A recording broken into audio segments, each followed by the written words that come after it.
واضح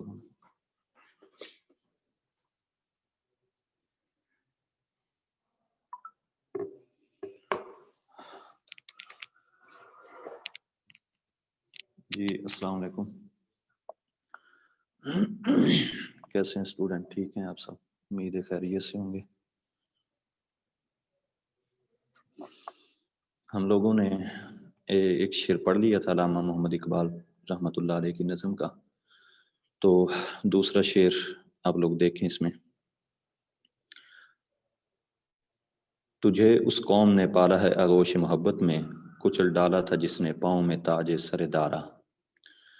یہ دوسرا، تیسرا اور چوتھا یہ انتہائی امپورٹنٹ شعر ہیں. یہ میں آپ کو بتا رہا ہوں، نظم اہم ہے خلاصے کے حوالے سے، شعروں کے حوالے سے. تو یہ اشعار جو آپ لوگ پڑھیں گے نا، یہ بہت اہم ہے. اور اگر آپ لوگوں نے میری بات کو نہ سنا اور آپ لوگوں نے لکھے نہیں ہے، اس کی تشریح پوائنٹ محفوظ نہیں کیے، تو پھر آپ لوگوں کے لیے خود ہی مشکل بن جائے گی. آپ تشریح کر دیں گے، مجھے بھی پتہ ہے، لیکن وہ نمبر نہیں لے سکیں گے، آپ کی ترتیب نہیں ہوگی. ٹھیک ہے؟ تو ذرا دھیان سے آپ لوگ جو ہے نا احتیاط سے اس کو لکھیں گے. تجھے اس قوم نے پالا ہے آغوش محبت میں. آغوش گود کو کہا جاتا ہے، محبت کی گود میں. یعنی کہ یہ ایک لفظ ہے، بولا گیا ہے، جس سے مراد یہ ہے آغوش محبت سے کہ آپ کی تربیت بڑے احتیاط سے ہوئی ہے. ٹھیک ہے؟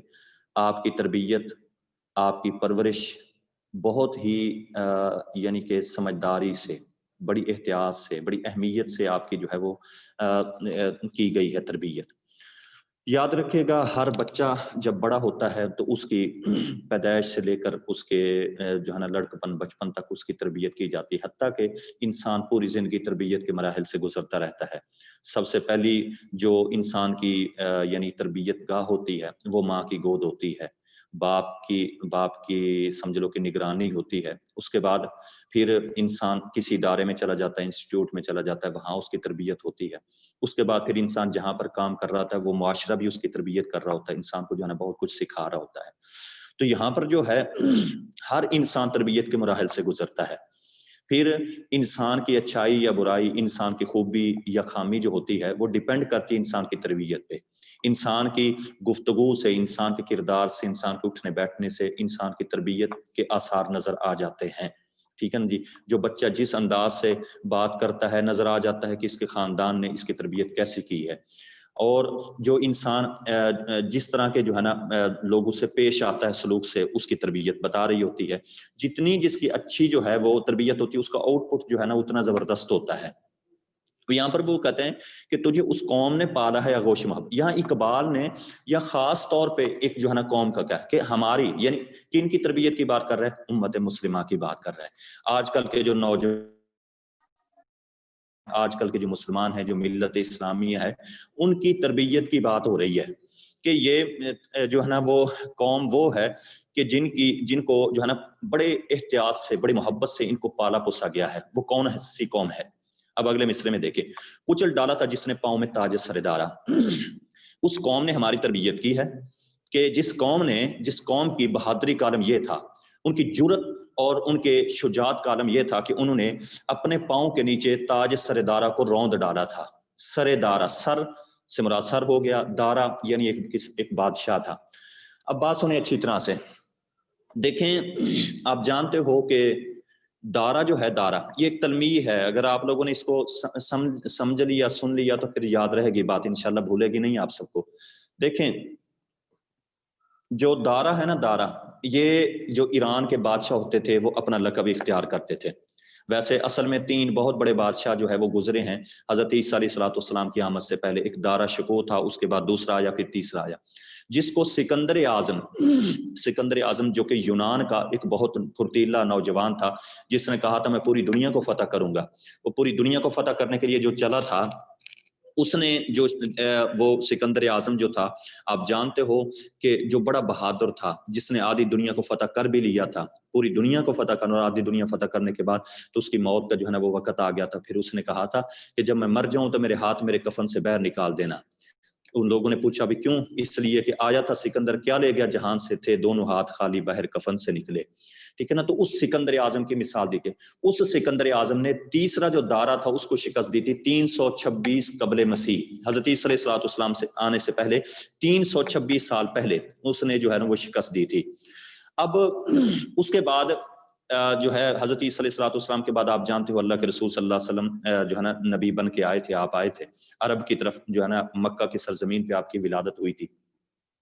تو وہ دور ایسا تھا جس دور میں ایران اور جو روم تھے، ایران تو آپ جانتے ہو معروف ہے، روم سے مراد ہے آج کا جو ترکی ہے، ٹھیک ہے. یہ دو ملک ایسے تھے کہ جن کی شان و شوکت بہت زیادہ تھی اور پھر ان کے آپس میں جنگیں ہوتی رہتی تھی، کبھی روم غالب آ جاتا تھا کبھی. تو آپ کے دور کے اندر جو تھا وہ ایران جو تھا وہ اس وقت سپر پاور تھا.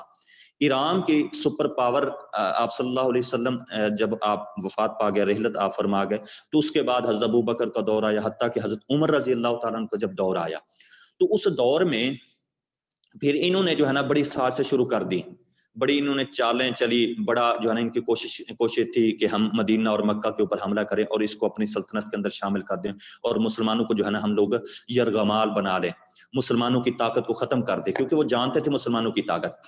اب یہ ساری باتیں جو تھی نا سیدنا عمر رضی اللہ تعالیٰ کو پتہ چل گیا. تو حضرت عمر رضی اللہ تعالیٰ نے پھر اپنے جو عمراء تھے، سردار تھے آپ حضرت عمر کی جو حکومت کے جو وزراء تھے، ان سب کو جو ہے حضرت عمر رضی اللہ تعالیٰ نے جو ہے وہ بلا کے ان کو اکٹھا کیا، اپنے پاس جو ہے نا وہ لے آئے. تو ان سے پھر مشورہ کیا، مشورہ کرنے کے بعد حضرت عمر نے 20,000 کا لشکر تیار کیا. یہاں بات یاد رکھنا 20,000 یہ لکھ لینا ہے آپ لوگوں نے، کیونکہ کسی جگہ پہ 10,000 کسی کتاب میں لکھا ہوگا، آپ کے پاس کسی پہ 15 ہوگا، تو میں جو آپ لوگوں کو فائنل یعنی کہ صحیح جو بتا رہا ہوں وہ 20,000 تھی تعداد.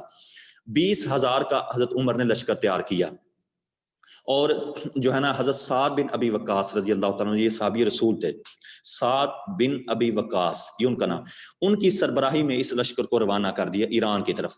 یہ ایران کی طرف جو ہے نا پھر وہ گئے، تو وہ پہلے سے تیار تھے، وہ تو پہلے یہ چاہ رہے تھے کہ ہم جو ہے نا مسلمانوں کے ساتھ لڑیں، مسلمانوں کو جو ہے نا شکست دیں.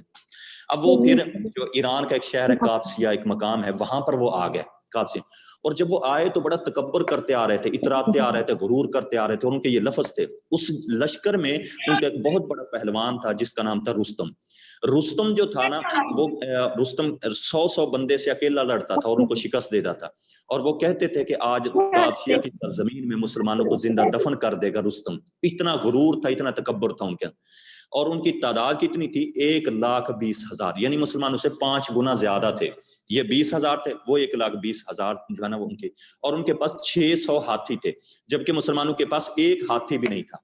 تعداد میں بھی زیادہ اور اسلحہ اور ساز و سامان کے اندر بھی وہ جو ہے نا وہ زیادہ تھے. میدان جنگ میں آئے، دونوں لشکر جو ہے نا آمنے سامنے ہو گئے. یہاں مسلمانوں کے 20,000 ٹوٹل، وہ ہنستے تھے، مذاق اڑاتے تھے، حتیٰ کہ جنگ شروع ہوئی.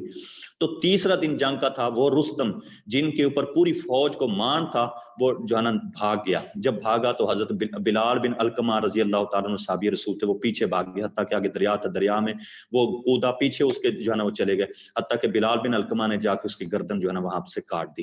جب وہ کاٹی تو ان کا جو بادشاہ تھا یزدگرد، جو سپہ سالار تھا، بادشاہ تھا، وہ بھی بھاگ گیا، حتیٰ کہ ایرانیوں نے جو ہے نا وہاں سے شکست کھا لی. پھر کیا ہوا؟ مسلمانوں نے وہ جو سارے کا سارا سونا، یاد رکھیے گا ان کی ایک شان و شوکت ہوتی تھی. ان کا جو بادشاہ ہوتا تھا نا وہ کیا کرتا تھا کہ انہوں نے ایک خول بنایا ہوا تھا، شیر کیسے خول بناتے تھے، اور ان کا جو بادشاہ ہوتا تھا یزدگرد، وہ آتا تھا، آ کے جو ہے نا وہ بیٹھ جاتا تھا. پورا خول ایسے شیر کا سونے کا ہوتا تھا، شیر کی جو ہے نا وہ کھال جیسا اور اس کے حلیے جیسا بنا لیتے تھے. صرف آنکھ اور ہونٹ جو ہوتے تھے، لب اس یہ نظر آتی تھی، باقی جو ہے نا نظر نہیں آتے تھے. تو اس کے اندر منہ دے کے جو ہے نا وہ بیٹھ جاتا تھا. جب منہ دے کے بیٹھتا تھا تو پھر بڑے باروب انداز سے جو ہے نا وہ گفتگو کرتا، اور ایسے لگتا جیسے شیر بول رہا ہو. تو وہ سارا سونے کا بنا ہوا تھا. پھر مسلمانوں نے اس کو توڑ کے جو ہے نا وہ سارے کا سارا جو ہے نا وہ مال غنیمت کے طور پر مدینہ میں لے آئے تھے. کچل ڈالا تھا جس نے اپنے کچل ڈالا تھا جس نے پاؤں میں تاج سر دارا. اسی کی طرف تو جو ہے اقبال نے پھر اشارہ کیا تھا، اور اقبال نے کہا تھا شان آنکھوں میں نہ جچتی یہ جہانداروں کی، کلمہ پڑھتے تھے ہم چھاؤں میں تلواروں کی. سمجھا گی بات؟ کہ ٹل نہ سکتے تھے، اگر جنگ میں اڑ جاتے تھے، پاؤں شیروں کے بھی میدان سے اکھڑ جاتے تھے، پھر ان کا کوئی سامنا نہیں کر سکتا تھا. اسی کی طرف اقبال نے اشارہ کرتے ہوئے کہا تھا مٹایا کیسر و کسریٰ کے استبداد کو جس نے، وہ کیا تھا؟ زور حیدر، فقر بوزر، صدق سلیمانی. دشت و دشت ہیں دریا بھی نہ چھوڑے ہم نے، بحر ظلمات میں دوڑا دیے گھوڑے ہم نے. کہ یہ تھی شان شوکت ان کی کہ وہ ایران جو اپنے آپ کو سپر پاور سمجھتا تھا، اپنے آپ کو طاقتور سمجھتا تھا، ان کا غرور آسمانوں کو چھوتا تھا. جب مسلمانوں کے خلاف گئے تو 5 گنا فوج ان کی زیادہ تھی، اسلحہ ان کے پاس زیادہ تھا، لیکن انہوں نے جا کے اپنے ایمان کے بل بوتے کے اوپر، اپنی جو ہے نا اللہ کے اوپر بھروسے کے بل بوتے پر، اسی قوم نے جو ہے نا، انہی امت مسلمہ نے جو ہے نا جا کے ان کو روند ڈالا تھا، اور ان کا وہ تاج جو ہے نا اپنے پاؤں کے نیچے رونتے ہوئے مدینہ میں لے آئے تھے. تو کہتے ہیں تمہاری نسبت، تمہارا تعلق جو ہے نا اس قوم کے ساتھ ہے. تو ذرا دیکھو نا، وہ کہتے ہیں دکھ اس بات کا ہے کہ ہماری شناخت، ہماری پہچان جو ہے نا کتنی عظیم ہے، اور ہم جو ہے نا وہ کیا کام جو ہے نا کس طرف جو ہے وہ چلے گئے ہیں. ہم اپنی شناخت اور اپنا مقصد جو ہے نا وہ بھلا بیٹھے ہیں. امید ہے آپ لوگوں کو سمجھ آ گئی ہوگی اس شعر کی. اب پھر سے اچھی طرح سے دیکھ لیں. تجھے اس قوم نے پالا ہے آغوش محبت میں، تیری تربیت، تیری نسبت، تیرا نام جو ہے نا اس قوم کے ساتھ ہے. ٹھیک ہے. کچل ڈالا تھا جس نے اپنے پاؤں میں، جس نے پاؤں میں تاج سر دارا، کہ جس نے دارا کے سر کو، سر سے مراد ان کا جو تاج تھا، اور سر کو بھی تو کچل ڈالا تھا. جو رستم، جس کو جو ہے نا ان کو بڑا مان تھا، رستم جیسے بندے کو انہوں نے قتل کر دیا، یزدگرد بھاگ گیا تھا. تو صاف ظاہر انہوں نے ان کا غرور ملیا میٹ کر دیا، ان کا تکبر، ان کی جو نخوت تھی، وہ سارے کے سارا جو ہے نا انہوں نے ختم کر دیا تھا مسلمانوں نے. یہ تھی مسلمانوں کی شان شوکت. امید ہے آپ لوگوں کو میری بات سمجھ آ گئی ہوگی. شعر لکھیں پھر.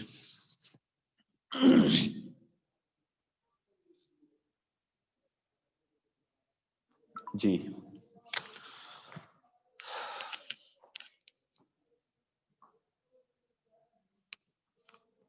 جی لکھیں شعر. پہلا شعر ہے: ٹال نہ سکتے تھے اگر میدان جنگ میں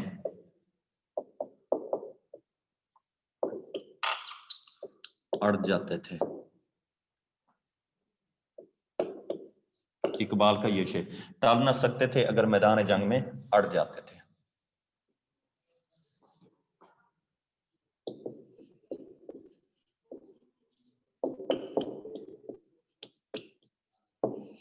پاؤں شیروں کے بھی میدان سے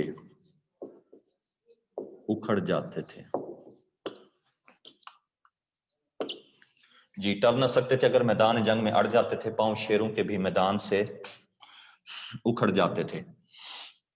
دوسرا شعر، ایک ہو گیا، دوسرا: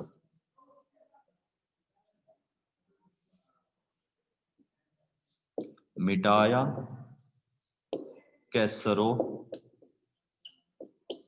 کسریٰ کے استبداد کو جس نے. یاد رکھیے گا یہ جو شعر میں لکھوا رہا ہوں نا، مٹایا کیسر و کسریٰ کے استبداد کو جس نے، یہ اسی واقعے کی طرف اشارہ ہے. اس شعر کو آپ لوگوں نے لازمی ایڈ کرنا ہے.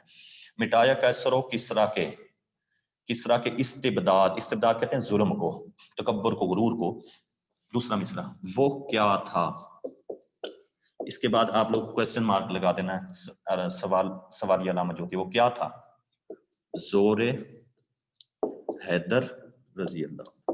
اس کے بعد کوما لگائیں گے، زور حیدر، فقر بوزر، اب وہ نہیں لکھنا، بوزر، صدق سلیمانی.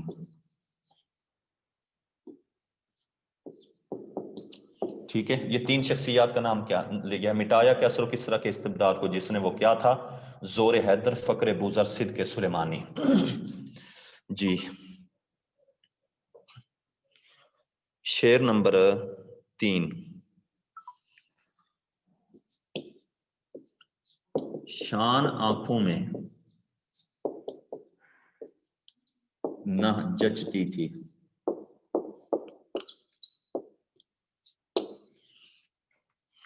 شان آنکھوں میں نہ جچتی تھی جہانداروں کی.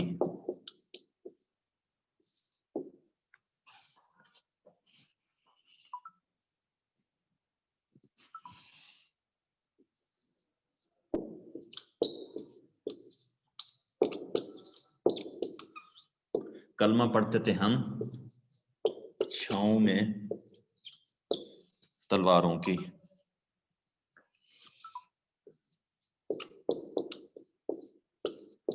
جی 3 شعر ہو گئے ہیں، دیکھیں جی۔ ٹل نہ سکتے تھے اگر میدان جنگ میں اڑ جاتے تھے، پاؤں شیروں کے بھی میدان سے اکھڑ جاتے تھے۔ جی پاؤں شیروں کے بھی میدان سے اکھڑ جاتے تھے، مٹایا کیسر و کسرا کے استبداد کو جس نے، مٹایا کیسر و کسرا کے استبداد کو جس نے، وہ کیا تھا زور حیدر، فقر بوذر، صدق سلیمانی۔ ٹھیک ہے، شان آنکھوں میں نجستی تھی جہانداروں کی، کلمہ پڑھتے تھے ہم چھاؤں میں تلواروں کی۔ جی کوئی بات سمجھ نہ آئی ہو، کوئی سوال ہو، کوئی شعر نہ سمجھ آئے جلدی جلدی بتا دیں، میں پھر اگلا شعر پڑھانا شروع کر دوں۔ شان آنکھوں میں نجستی تھی آ گئی۔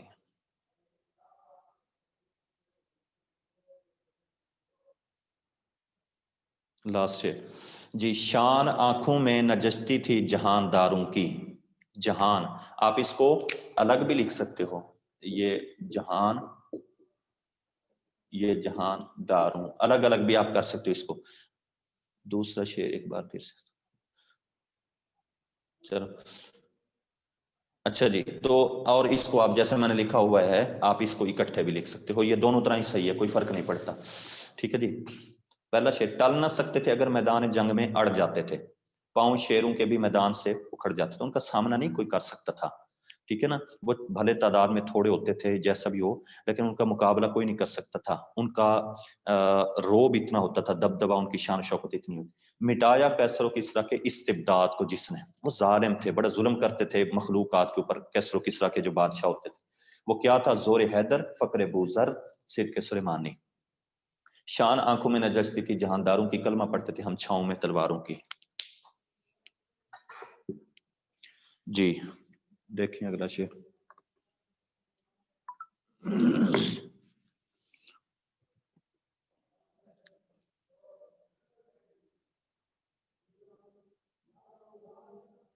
اچھا جی، تمدن آفریں خلاق آئین جہانداری، وہ صحرائے عرب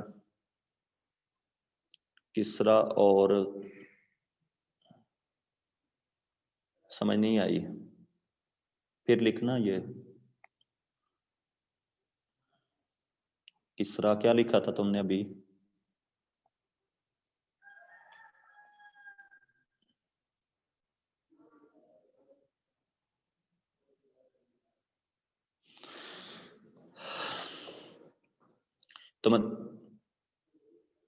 کھڑی زبر، جی ہاں، کیسر کے اوپر تو زبر آئے گی، کسرا کے نیچے جو ہے نا دوسرے شعر کا دوسرا مصرع ریپیٹ کر دیں جی۔